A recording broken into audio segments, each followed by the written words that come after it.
আসসালামু আলাইকুম সবাইকে। আজকে চলে গেলাম মিরপুরের সেই বিখ্যাত কাল্লুর কাবাবে।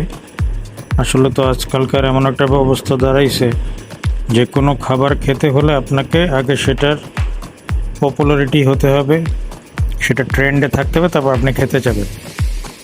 অনেকগুলো আলোচিত ইউটিউবার তারা সেখানে যাবে, তারা সেটা দেখাবে, সেই সমস্ত রেস্টুরেন্ট টপ লিস্টে থাকবে, তারপর খেতে যাবে। তো কাল্লুর কাবাবে গিয়েছিলাম, কিন্তু হতাশ হলাম এই জন্য কাল্লুর কাবাবে জায়গা পাইনি। পরে এই যে মিরপুর কাবাবে, তার উল্টা পাশে আর কি মিরপুর কাবাব, এটাতে জায়গা পাই, পরে এটাতেই বসলাম। আর কাল্লুর কাবাবে ভ্যারাইটিটা কম ছিল, শুধু প্লাস মানে মুরগির চাপ ছিল আর গরুর চাপ ছিল।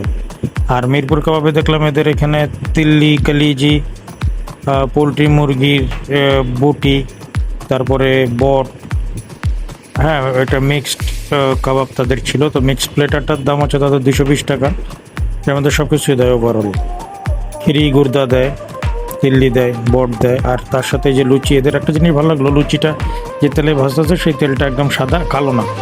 এই যে অন্য রেস্টুরেন্ট আমরা যেমন দেখি ভাজতে ভাজতে কালো হয়ে যায়, এই যে তাদের কাবাবগুলো তারা খুব সুন্দরভাবে এখানে কাবাবগুলো বানাচ্ছে, পোড়াচ্ছে কয়লায়। তবে একটা জিনিস কি, এই কাবাবগুলো আমার অত আহামরি যে অনেক কিছু, হ্যাঁ এটা মানুষের হাইপ যত তুলো অতটা কিছু না। এর থেকে মনে হচ্ছে এর থেকে ভালো কাবাব আমি নিজেই তৈরি করতে পারি। আসলে বিষয়টা হয়েছে, আমি তো কোনো ফুড ব্লগার না, আমি গেছি জাস্ট দেখতে যে ফুড ব্লগাররা যে মানুষের এত কথা বইলা ইনফ্লুয়েন্স করে খাওয়ার জন্য, সেইটা দেখার জন্য। আসলে অ্যাকচুয়ালি কি, সবার জিব্বার টেস্ট তো এক না, এটা ফুড ব্লগাররা কয় না। আর আমার কথা, সবার জিব্বার টেস্ট যেহেতু এক না, তা তোমার জিব্বার টেস্ট তুমি একজনের উপর কেন চাপাই দেবা ভাই? ভাই এই যে আমার ওয়াইফও কইতেছে যে অত বেশি বোঝো না। তবে এটার সাথে একটা ঝাল আলু দেয়, যে সেদ্ধ আলু, এর মধ্যে টারমারিন জুস মানে তেঁতুলের টক, উপরে একটু গোলমরিচের গুঁড়া, বিট লবণের গুঁড়া, এইটা দিয়ে এই মানে এই আলুটা দেয় এটার সাথে। এটা কমপ্লিমেন্টারি, ওই কাবাব অর্ডার দিলে এটা আপনি পাবেন, এটা ফ্রি। তো আমরা আর ওই ডুবন্ত তেলের ফুটন্ত লুচি আমার খাওয়ার ইচ্ছা ছিল না, বিধে আমরা খাইনি।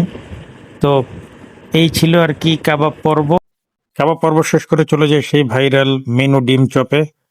তো মেনু ডিম চাপের সেই বিখ্যাত কোয়েল পাখির ডিমের যে প্লাটারটা, সেটাই ট্রাই করব চিন্তা করলাম। যে আসলে ফুড ব্লগাররা এত বেশি হাইপ উঠাইছে, তো চিন্তা করলাম যে পুরান ঢাকা, ওল্ড ঢাকা তো অনেক ঘুরলাম, এবার আজকে মিরপুর বিহারি পট্টিতে খাবার খনিতে আসি, দেখা যাক। তো সেই মেনু ডিম চাপে এদের স্পেশাল সেই 20টা কোয়েল পাখির ডিমের যে স্পেশাল প্লাটার, সেটাই অর্ডার করেছি। কোয়েল পাখি অর্ডার করেছি, তাদের প্লেন পরোটা, তারপরে আলুর পরোটা, এগুলো অর্ডার করেছি। এই যে আমাদের অর্ডারটা তারা রেডি করছে। এখানে আলুর টিকি দেয়, আলুর টিকিটারে ভেঙে ওই ডিমের সাথে দেয়। তারা একটা প্লাটারের জন্য 20টা কোয়েল পাখির ডিম ব্যবহার করে, যে এখানে কোয়েল পাখিও রাখা আছে। কোয়েল পাখিও তারা ডিপ ফ্রাই করে দেয়। কিন্তু একটা জিনিস কি, ওই মানে এক একজনের কাছে এটা কেমন লাগছে আমি জানি না, তবে আমার কাছে ওভারঅল মোটামুটি আহ, কোয়েল পাখির ডিমটা ভালো লাগছে, আর আলুর পরোটাটা ভালো লাগছে। Plain paratha it's okay. এই যে তারা একটা সালাদ দিবে সবার আগে, এই যে এখানে প্লেন পরোটা এটা, যেটার দাম ছিল 10 টাকা।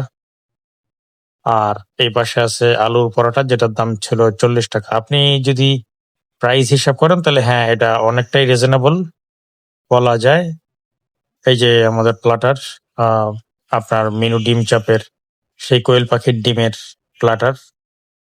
একটু পরে কোয়েল পাখিটাও আসবে, কিন্তু কোয়েল পাখিটার যে বিষয়টা হয়েছে, সেটা হয়েছে যে এই যে কোয়েল পাখিটা আসছে, এটার যে কোটিং করছে না, কোটিং এ এত লবণ ছিল ভাই, আর অতিরিক্ত মানে ভেজে ফেলছে। মানে অতিরিক্ত ভাজার কারণে এটা বিস্কিটের মতো হয়ে গেছে, মানে পারফেক্টলি হয়নি, আর প্রচন্ড সল্টি ছিল। তো ওভারঅল বলতে হয় যে কখনো কোনো ফুড ব্লগারের ব্লগ দেখে খেতে যাওয়াটা আসলেই সবচেয়ে বড় বোকামি। আপনি কোথায় খাবেন না খাবেন সেটা একান্ত আপনার বিষয়। তো এরপর থেকে খাওয়ার আগে নিজের সিদ্ধান্তটাকে প্রাধান্য দেবেন। ধন্যবাদ, সবাই ভালো থাকবেন। আল্লাহ হাফেজ।